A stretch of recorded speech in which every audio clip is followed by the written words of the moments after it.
Formato dos números para envio.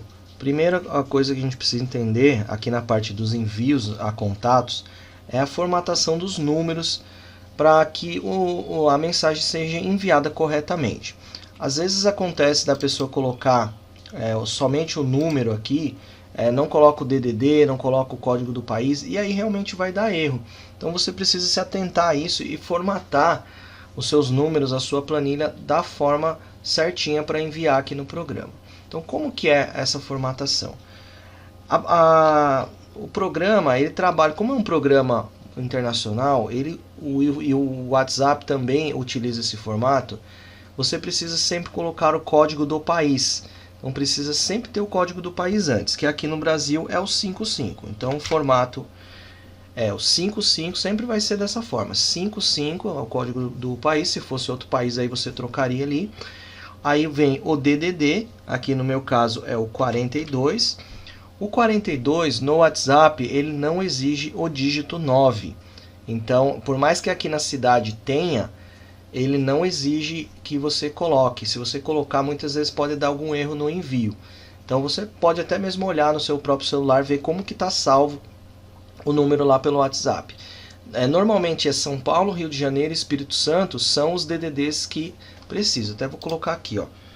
Rio de Janeiro, São Paulo e Espírito Santo necessitam do dígito 9. Os demais não precisa, tá? Então aí, se você está em algum desses DDDs, aí você vai ter que ver, alguma desses estados você vai ter que ver e arrumar, caso não tenha. A gente tem uma outra forma, né, de fazer.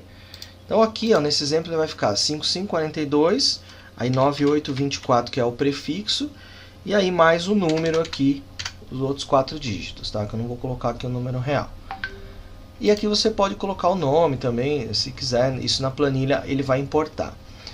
Quando você não sabe, ou você tem uma lista que está meio bagunçada, você pode utilizar essa função aqui para gerenciar o dígito 9. Então, quando você clica nela aqui, o sistema vai verificar se o número tem o 9, precisa ter o 9 ou não. E aí ele remove ou acrescenta caso necessário. Então, eu gosto de trabalhar já com a planilha formatada, já deixo ela formatada certinho. Mas caso você não tenha essa opção, você pode utilizar aqui e gerenciar o dígito 9.